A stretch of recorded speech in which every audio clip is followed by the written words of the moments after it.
እዝን ንእሽተይ ቆልዓ ምስ ኣባሓጉኡ ኣብ ናይ ፕራንክ ውድድር ተጸሚዱሎ። ክልቲኦም ህይወቶም ንምምስቓል ኣብ ዓብ ምትሕንናቕ ኣተዉ።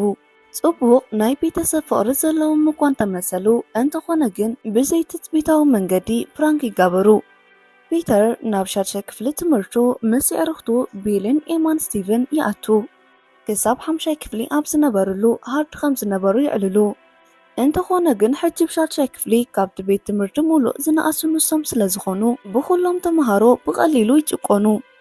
ስቲቭ ሓፍቱ ኩሉ ግዜ ስለተጨንቆ ከም ዝሰልችዎ ይዛረብ።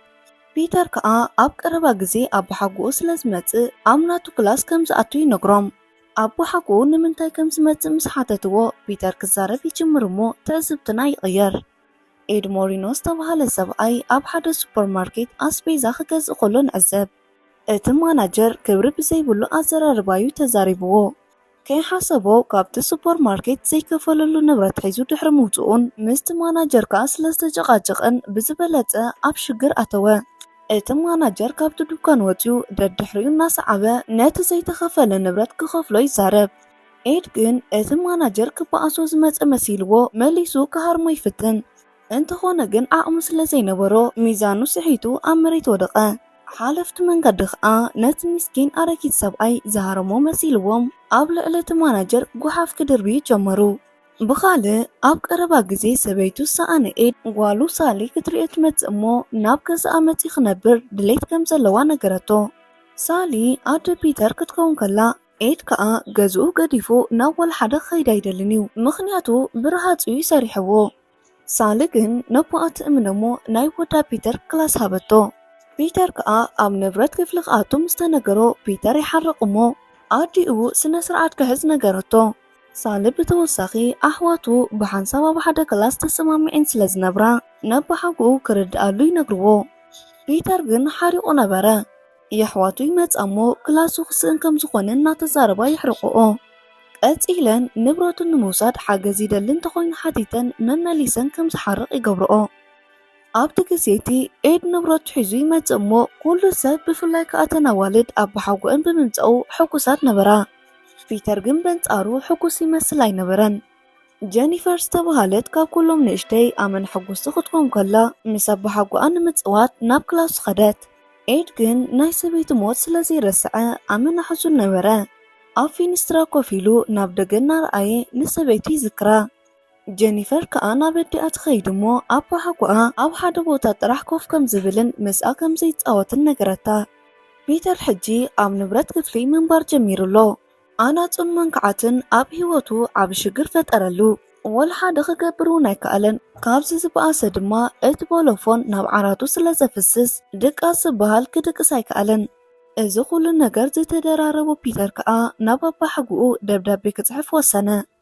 ኣብቲ ደብዳቤ ከዓ ኣብ ዝቐረባ መዓልታት ክላሱ እንተዘይመሊስሉ ኣብ መንጎኦም ዓብ ኩናት ከም ዝጅመር ዘጠንቅቕ ጽሑፍ ነበረ። ኤድ ግን ብዙሕ ከይተገደሰሉ ኣቕልል ኣቢሉ ረኣዮ። ምክንያቱ እዚ ንእሽተይ ቆልዓ ወልሓደ ከምፅእ ኣይክእልኒ ኢሉ ሓሰበ። ፒተር ኣብ ዝቕጽል ኩሉ ነገር ንየዕርኽቱ ይነግሮም።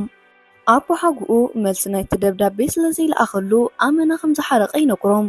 ኩሎም ይዕርኽቱ ድማ ኣቦሓጉኡ መልሲ ክጽሕፈሉ ከም ዝነበሮ ሓሳቦም ሂቦም ይድግፍዎ። ኣብ ዝወፅሉ ዝነበሩ ሰዓት ምዕባዮም ይመጽእ እሞ ንፒተር ክላኸፎ ይጅምር። ቦርሱኡ ድማ ኣብ እንዳጓሓፍ ይእትወሉ። በዚ ከዓ ፒተር ይሓርቕ። ኣብ ገዝኡ ዘሎ ነገር ከይኣኽሎ ሕጂ ድማ ቤት ትምህርቱ ደስ ዘይብል ውዕሎ ይውዕል ኣሎ። ሓደ መዓልቲ ሳሊ ነቦኣ ኤዲ ምስ ዓርኩ ጀሪ ክዘናጋዕ ናብኡ ወሰደቶ። ጀሪ በይኑ ዝነብር ኮይኑ ዘመናዊ ቁሑ ከም መንእሰይ ኣጠቓቕሙ ይፈልጦ ነበረ። ኣብቲ ገዛ በይኖም ኮይኖም ጽንሕ ኢሉ ግን ሓደ ዳኒ ዝተባሃለ ዓርኩም ይጽምበሮም። ዳኒ ዝፈልጦ ሓበሬታ ከካፍሎም ሕጉስ ነበረ። ንሱ ድማ ኣብዛ ሰሙን እዚኣ 1,000 ስጉምቲ እንተኸይዱ እታ ዘፍቅራ ምስ ዴት ከም ትወፅእ ከም ዝነገረቶ የካፍሎም። ንጽባሒቱ ንኮ ሰለስቲኦም ይዕሩኽ ኣብ ውሽጢ ፓርክ ወክ ይገብሩ ነበሩ። ኣብ መንጎ ኤድ ፒተር ዝለኣኸሉ ደብዳቤ የርእዮም እሞ ተገዲሱ ክሪኦ ከም ዘለዎ ይነግርዎ። ግድን መልሲ ክምልሰሉ ከም ዘለዎ ዋላ እንተነገርዎ ኤድ ግን ፒተር ወልሓንቲ ከም ዘይምጽእ ይነግሮም። ግን ኤድ ተጋጊ ነበረ። በታ ምሸትኣ ፒተር ስፒከር ምስ ብሪሞት ተኸይድ መኪና ይኣስሮ እሞ እታ መኪና ናብ ናይ ኣቦሓጉኡ ክላስ ይልእኻ።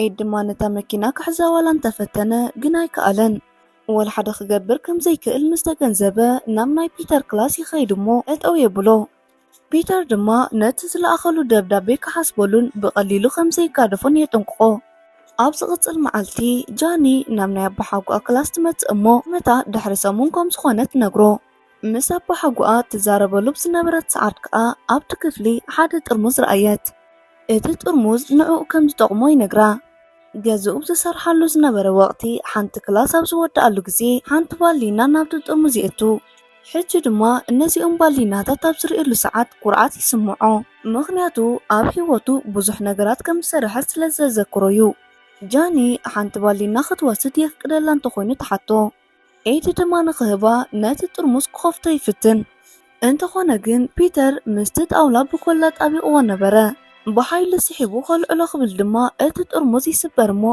እቶም ባሊናታት ፋሕ ይብሉ ብተወሳኺ ኤድ ኣብቶም ባሊናታት ሸተት ይብል እሞ ይወድቕ በዚ ነገር ተበሳጩ ንፒተር ናብ ክላሱ ይፅውዖ እሞ ሓደሽቲ ሕግታት ከም ዘውፅእ ይነግሮ ኤድ ነቲ ኩናት ብይፋ ተቐበሎ እንተኾነ ግን ከኽብርዎም ዘለዎም ሕግታት ከንብበሉ ጀመረ እቲ ናይ መጀመርያ ሕጊ ወላ ሓደ ሰብ ኣብ መንጎኦም ክኣቱ ከም ዘይብሉ እዩ ካልእ ናይ ወላ ሓደ ንብረት ከበላሹ ከም ዘይክእሉን ወላ ሓደ ሰብ ድማ ስለቲ ኩናት ክፈልጥ ከም ዘይብሉ የስምረሉ ፒተር ኣብ ዝቕፅል መዓልቲ ብዙሕ መፃወድያ የዳሉ እቲ ሓደ ንናይ ኢድ ናይ ጭሕሚ መላፀይ ክሬም ብኻልእ ቀየሮ በዚ ከዓ ኢድ ጭሕሙ ክላፀ ክብል ነቒፁ ይኣብዮ ነዚ ንምስባር ከዓ ንገዛእ ገጹ ክሃርሞ ይግደድ ብተወሳኺ ፒተር ኤድ ዝፈትዎ ናይ ሲዲ ሙዚቃ የባላሽወሉ ሙዚቃ ክሰምዕ ምስ ወልዖ እቲ ሲዲ ኣብቲ ገዛ ክዘውር ጀመረ ኣብዚ ዝስተ ቡን ድማ በርበረ ይውስኸሉ እሞ ሳነ ድማ ብታሕጓት ናብ ስራሕ ክትከይድ ነቲ ቡን ወሰደቶ ኣብ መኪናኣ ኮይና ክትሰቲ ምስ ተዓመቶ ናብቲ ቤት ረቡጭ በለቶ ነቲ ቡን ናብ ደገ ክደፍኦ ክትብል ዘይተሓሰበ ናብ ሓደ ፖሊስ ትደፍኦ እሞ ናይ መቕፃዕቲ ወረቐት ፀሓፈላ ሕጂ ከዓ ፒተር ነዚ ኩሉ ዝገበሮ ነገር መልሲ ዝረኽበሉ ኣጋጣሚ ነበረ ፒተር ናይ ሪፖርት ካርዱ ኣብ ቅድሚ ተምሃሮ ዓዊሉ ብዘንብበሉ ዝነበረ ግዜ ኤድ ነቲ ወረቐት ከም ዝቐየረሉ ይስተውዓለን ንፒተር ድማ ዘዋርዶ ነገራት ይፅሒፍሉ ነይሩ በዚ ከዓ እታ መምህር ሓሪቓ ድሕሪ ክላስ ረኺቡ ከዘራርባ ነገረቶ ብጠቕላላ ድማ ኩሎም ተምሃሮ ሰሓቕዎ ፒተር ኣብ ቤት ትምህርቲ ከሎ ኤድ ንመደቀሲ ዓራቱ ብሎናት ይፈትሓሉ ኤድ ንዝተወሰነ ምኽሪ ናብ ዳንን ጀሪን ኣምርሐ ገዚኡ ምስ ደቂ ደቁ ዘመናዊ ቁሑ እናተምሃረ የሕልፎ ብኻልእ ሳነ ኣስቤዛ ገዚኣ ናብ ገዛ እናተመለሰት ጓላ ምስ ኣፍቃርኣ ሩሰል ረኸበታ ምስቲ ወዲ ንጓላ ክትሪኣ ከም ዘይደል ድማ ብግልፂ ተዛረበት ኤዲ ድማ ከምቲ ንሳ ቆልዓ ኸላ ዝገብራ ዝነበረ ብብልሓት ክትመኽራ ከም ዘለዋ ይነግራ ፒተር ካብ ኣዕሩኽቱ ተመን ይቕበል እሞ ኣብ ናይ ኤዲ ዓራት ተቐሚጥዎ ኤድ ምስ ተበራበረ ኣመናይ ሰንቢዱ ኣብ ዝቕፅል ኣብ ናይ ኤዲ ብሽኮቲ ኮልጌት ይለኽዮ እንተኾነ ግን ኣብ ክንዲ ኤዲ ኣቦ ፒተር ይበሊዕዎም ኤዲ ናይቲ ብተመን ዘሰንበዶ መልሲ ፒተር ነዚ ዝፃወተሉ ጌም ኣባላሽዎ ኣብ ዝቕፅል መዓልቲ ጀሪን ዳንን ካልኦት ኣዕሩኽቱን ምስ ፒተርን ኣዕሩኽቱን ኮይኖም ኩዕሶ ክጋጠሙ ይፅውዖም ኣብ ናይ መጀመርያ ዙር ፒተርን ኣዕሩኽቱን ክስዕሩ ከለዉ ኣብ ካልኣይ ዙር ከዓ ኤድ ምስ ኣዕሩኽቱ ይስዕሩ ኣብ ሳልሳይ ዙር ግን ናይ ዳኒ መንጋጋ ስለዝተጎድአ እቲ ፀወታ ብማዕረ ውፅኢት ይውዳእ ዳሕራይ ኤድ ንፒተር ካብ ቤት ትምህርቲ ምስ ወፀ ይወስዶ እሞ ናብ ዓሳ ዝግፈፈሉ ቦታ ይኸዱ ኣብቲ ከባቢ ዓሳ ምግፋፍ ከም ዘይፍቀድ ግን ዝፈለጡ ሽዑ እዩ ኤድ ቀፂሉ ናብ ናይ ቀደም ገጹ ይወስዶ እሞ ኣብቶም መናድቕ ብዙሓት ምስጢራት ከም ዘቐመጠ ይነግሮ ፍልልዮም ሓደ ብዝገበሩሉ ሰዓት ግን ፒተር ፕራንክ ይገብሮ ድሕሪዚ ኤድ ፒተር ብተምሃሮ ይጭኮን ከም ዘሎ ምስ ሰምዐ ምስ ጀሪን ዳንን ብምዃን ነቲ ዘሸኮሮ ተምሃራይ ኣብ እንዳ ጓሓፍ ይእትውዎ ኣብ ናይ ጃኒ በርስተይ ፒተር ወልሓንቲ ፕራንክ ከም ዘይገብር ቃል ኣተወ ኤድ ከም ፓፓ ናታለ ክኽደን ስለዝተገበረ ፒተር ኮፍ ዝብለሉ ወንበር ምስ ኤሌክትሪክ ኣተሓሒዝዎ ነበረ እንተኾነ ግን ናይ ፓፓ ናታለ ክዳን ዝኽደን ግን ጀሪ ነበረ ኣብ መንጎ ፒተርን ኤድን ስራሕ ክሕግዙ ይፅውዑ ኮይኑ ግን ፕራንክ ምግባሮም ጠጠው ኣይበሉን ኤድ መብራህቲ እናሰርሐ ከሎ ፒተር ሶኬት ይውላዓሉ እሞ ኤሌክትሪክ ይሕዞ ኣብ መንጎም ምጭቕጫቖም ግን ብዛዕባ እቲ ኩናት ንኹሎም ይነግሩ ጀሪ ኮፍ ኣብ ዝበለሉ ሰዓት ኤሌክትሪክ ሒዞ እሞ ንሱ ጥራሕ ዘይኮነ ግን ብዙሓት ዕዱማት ይጉድኡ ኣብቲ ሰዓቲ ናይ ጃኒ ናይ ልደታ ገረብ ኣብ ልዕሊ ገዝኦም ወዲቑ ናይ ሚያን ክላስ መንደቑ የፍርሶ እሞ ብምስጢር ምስ ሩሰል ከም ዘላ ትረአ ኤድ በቲ ሓደጋ ጉድኣት ስለ ዝበፅሖ ናብ ሆስፒታል ተወሰደ። ኣርተርን ሳኒን ንመቕፃዕቲ ንፒተርን ንማያን ን6 ወርሒ ናይ ማእሰርቲ መቕፃዕቲ ይህብዎም። ራሰል እውን ንምሕታት ኣብ ዝመፀሉ ግዜ ሓሪቓ ዝነበረት ሳኒ ካብ ብሕርቃን ግን ብጠባይ ትዛረቦ እሞ ናብ ናይ ኤድ ክላስ ይኸዱ። እንተኾነ ግን ሕክምንኡ ወዲኡ ከም ዝወፀን ኣውቲስቱ ቸክ ናብ ገዝኡ ከም ዝወሰዶ ነገረቶም። ፒተር ድማ ይቕሬታ ክሓትት ይውስን እሞ ንኤድ ናብ ገዝኦም ተመሊሱ ንክመፅእ ይልምኖ። ክልቲኦም ሰላም ኣውሪዶም ዝተሓቋቆፉ ሳኒ ብታሕጓስ ትሪኦም ነበረት። ድሕሪ ዝተወሰነ ሰሙናት ኤድን ፒተርን ምቅርራቦም ወሲኹ። ኤድ ድማ ዲያን ዝተባሃለት ሓዳሽ ኣፍቃሪት ከም ዝሓዘን ንርኢ። ፒተር ከዓ ንዝፈትዎ ባሓጉ ብኹርዓት እናረኣየ ትዕዝብትና ኣብዚ ይውዳእ።